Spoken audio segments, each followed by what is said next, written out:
Sebelum Indonesia merdeka, negara Indonesia dijajah oleh berbagai negara. Hal ini bisa terjadi karena lokasi yang benar-benar strategis.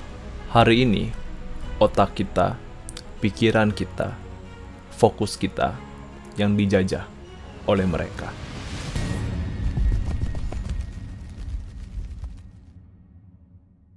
Di video ini gue bakal memberikan sebuah ugly truth atau kebenaran yang jelek, di mana perang itu benar-benar terjadi di dalam pikiran kita.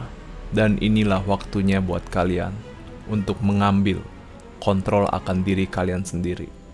Oke, langsung saja kita memasuki nomor 1. Otak kita, pikiran kita merupakan valuable asset. Sama seperti Indonesia yang memiliki lokasi yang benar-benar strategis, namun pikiran kita juga benar-benar penting bagi mereka. Mereka berharap dengan mengkonsumsi konten-konten yang ada di luar sana. Baju baru ini, penampilan baru ini, atau enggak barang mahal ini, luxurious ini, privilege ini. Bayangin ketika kita selesai menonton semua itu, apa yang terjadi di dalam diri kita? Apakah kita akan merasa termotivasi? Enggak. Apakah kita akan ngerasa pengen makin sukses mencari duit agar kita bisa cobain yang mereka bisa rasain? Enggak juga. Yang tertinggal hanyalah rasa stres. Rasa perasaan dimana kok gue gini-gini doang.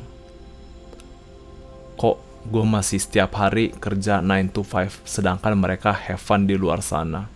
Attention kita, bagaimana kita ngelihat barang-barang mereka, bagaimana kita melihat TikTok Shop, online store gitu ya. Seakan kita nggak ada remnya, karena ini hal baru, makanya gue kepengen beli ini. Kita nggak bisa di stop, kita nggak bisa direm.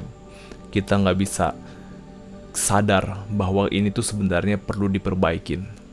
Ada banyak banget orang yang rela bangun jam 3 subuh pagi hanya untuk cek online store. Dan buat kita, ini bukan masalah. Dan ini merupakan suatu hal yang mungkin tidak sakit secara fisik. Sakit mental itu menurut kita gak begitu terlalu berbahaya. Kadang kita bahkan mengignore. Kalau misalnya kita memiliki depresi, kadang kita memiliki sebuah stres, kita mudah banget terdistraction sama apapun yang ada di luar sana. Dan itu benar-benar membuat diri kita itu fine-fine aja. Dan kalian mungkin bakalan menyalahkan diri kalian sendiri. Kenapa hidup gua kayak gini? Kenapa gua kurang pinter? Kenapa gua gak bisa mencari banyak uang? Padahal sebenarnya konten-konten itu yang merusak diri kalian, merusak pikiran kalian. Stres kalian bertambah gara-gara orang lain mungkin kelihatannya lebih sukses. Negativity itu yang ada di dalam pikiran kita sebenarnya datangnya dari luar, bukan dari kita. Kitanya nggak ada salah sebenarnya. Kalian harus hati-hati dan perhatikan apa yang sebenarnya mungkin kalian nggak bisa lihat di dalam sosial media itu. Tanpa kalian sadari, kalian hidup dengan perasaan yang kalian miliki. Coba kalian bisa share di kolom komen pengalaman kalian setelah mungkin beberapa tahun ini scrolling sosial media. Nomor 2, kurangnya apresiasi terhadap ciptaan Tuhan. Kapan kalian terakhir ngelihat pohon, tapi benar-benar kalian amati? Mulai dari teksturnya, mulai dari warnanya, lihat dari serangga apa yang menempel di pohon itu.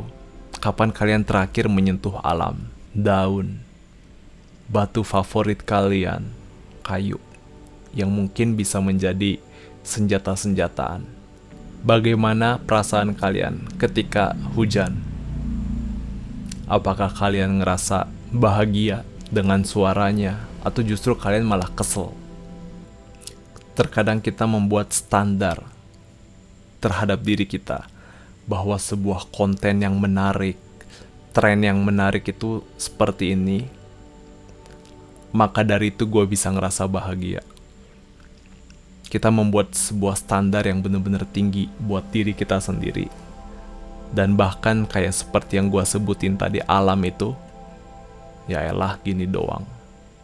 Hal itu bener-bener kalian perlu perhatikan. Kalian pernah gak sih ngeliatin alam dan kalian ngerasa senyum betapa indahnya ciptaan Tuhan? Dan itu tuh biasanya hanya terjadi ketika kita ngeliatin ke tempat, pergi-pergi ke tempat yang jauh. Namun ketika kita sampai di rumah, ngeliatin sunset, oh ya udah biasa aja. Hujan, oh ya biasa aja. Kita harus melatih yang namanya rasa syukur itu. 3. Sadari sebuah mindfulness. Mindfulness ini menurut gua hampir di zaman sekarang gak ada orang yang memiliki mindfulness itu. Mindfulness adalah ketika kita ngerasa present sama momen ini. Ketika kita hadir seutuhnya dengan detik demi detik yang kita jalanin. Bukan perasaan yang ada di masa lalu kita. Bukan ada di konten-konten yang kita tonton. Bukan juga di masa depan kita rasa kekhawatiran kita. Tapi berada di being present. Pertama kali ketika gue ngerasain yang namanya mindfulness, gue memegang tangan gue seperti ini. Dan gue ngelihat, oh ini yang namanya self-control. Setelah bertahun-tahun gue hidup, gue ngerasain self-control tuh di usia kayak 20-an something. Dan itu bener-bener membuat gue kayak, iya ya, hidup tuh ternyata seperti ini. Gue selama ini menjalanin hidup secara autopilot. Dan itu membuat diri gue tuh kayak constantly berpikir untuk masa depan gue, untuk pekerjaan gue, untuk tugas gue, ini itu. Dan sampai gue lupa diri gue sendiri. Ketika gue udah gak main sosial media lagi, ketika gue udah gak scrolling terus-terusan, di situ gue ngerasa untuk pertama kalinya gue bahagia. Gue bisa ngomong di depan kalian dengan full attention. Gak ada pikiran apapun di benak gue saat ini selain ngobrol di depan kalian. Baik, kita akan memasuki actionable step atau hal apa aja yang bisa kita pelajari. Bagaimana caranya untuk ngerasa lebih bahagia, lebih fulfillment di dalam hidup kita. Soalnya kita selama ini hidup dengan sebuah ekspektasi yang orang lain telah buat terhadap diri kita, yang padahal kita bisa hidup baik-baik saja tanpa perlu ngerasa stres yang gak perlu, anxiety, banding-bandingin itu yang datangnya dari luar. Bagaimana kita untuk pertama kali mengambil kontrol dalam hidup kita? 1. Luangkan waktu kalian untuk meditasi. Meditasi mungkin zaman sekarang hampir nggak ada yang ngelakuin. Karena mereka berpikir kalau misalnya gue bisa scroll sosial media, ngapain gue meditasi? Meditasi menurut gue sebuah core, kunci, atau enggak sebuah fondasi yang benar-benar menjadikan diri kita itu sebagai sebuah manusia. Ketika kalian melakukan meditasi, itu keadaan di mana kalian pause sejenak. Kalian mencoba untuk memundurkan diri kalian dari dunia luar dengan tugas-tugas kalian, tanggung jawab kalian, dengan PR kalian, apapun itu. Dan menurut gua, ketika kita meditasi, itu satu-satunya and only way untuk mengenal diri kita, bahwa diri kita ini seperti apa. Itu lewat meditasi. Yang menjadikan diri kalian sebagai pribadi yang seperti ini, itu bukan dari konten-konten luar, bukan dari pakaian yang mengidentifikasikan diri kalian, tetapi datangnya dari hati kita. Untuk mengetahui sebenarnya itu kita ini tuh seperti apa. 2. Latihan mengucap syukur. Mengucap syukur merupakan sebuah tanda bahwa kita itu benar-benar bahagia sama apa yang terjadi saat ini. Rasa syukur itu nggak bisa dilakukan. Ini mobil-mobil, motor-motor lewat berisik banget. Jadi setiap gua rekaman gua harus ngerasa sabar akan situasi ini. Jadi gue bakalan minta waktu sejenak buat tarik nafas. Mengucap syukur itu bisa datang ketika kalian sedang tidak merasa negatif di dalam otak kalian. Gak ada rasa marah, emosi, itu gak bakalan bisa terjadi. ketika kita lagi ngerasa mengucap syukur. Dan kita harus latih itu. Apapun itu. Ketika mama bikinin kita makanan, ketika kita bisa tidur nyenyak, ketika kita bernafas lancar-lancar saja, ketika kita bisa jalan setiap hari dengan kondisi yang baik-baik saja, burung yang dimana membangunkan kita di pagi hari, batu yang kita temu di jalan dengan bentuk yang menurut kita unik, syukuri itu. Yang ketiga, limit diri kalian. Kalau bisa berhenti 100% dengan sosial media. Jadikan sosial media itu benar-benar sebagai sosial media, sebagai tempat kalian bersosialisasi.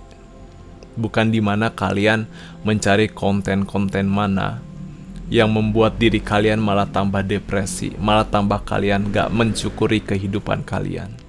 Kalau kata Andrew Huberman, sunlight first before screen light. Cahaya matahari dulu sebelum lihat layar HP kalian. Ada baiknya ketika kita di luar sana, spend waktu kalian untuk matahari. Ingat, yang menjadikan diri kalian itu adalah pikiran kalian. Jangan sampai biarkan konten-konten toksik di luar sana mengubah diri kalian menjadi diri kalian yang mungkin gak kenal diri kalian tuh siapa lagi. Mungkin kalian bakal bilang, gua sudah berubah, gua Raven yang dulu sudah gak ada. Coba take control your life. Ambil kemudi kalian untuk menjalani kehidupan kalian, bukan berdasarkan barang-barang yang mereka miliki atau enggak hal-hal tren-tren baru, restoran, game di luar sana. Jangan biarkan itu mengambil kendali atas diri kalian, dan biarkan hidup kalian berubah seturut dengan keinginan kita, seturut dengan yang datangnya dari hati kita sendiri. Gue yakin lu pasti bisa. I'm rooting for you. Kalian bisa cek di sini, ada card di sini kalau misalnya kalian kepengen latihan meditasi. Oke, bye-bye.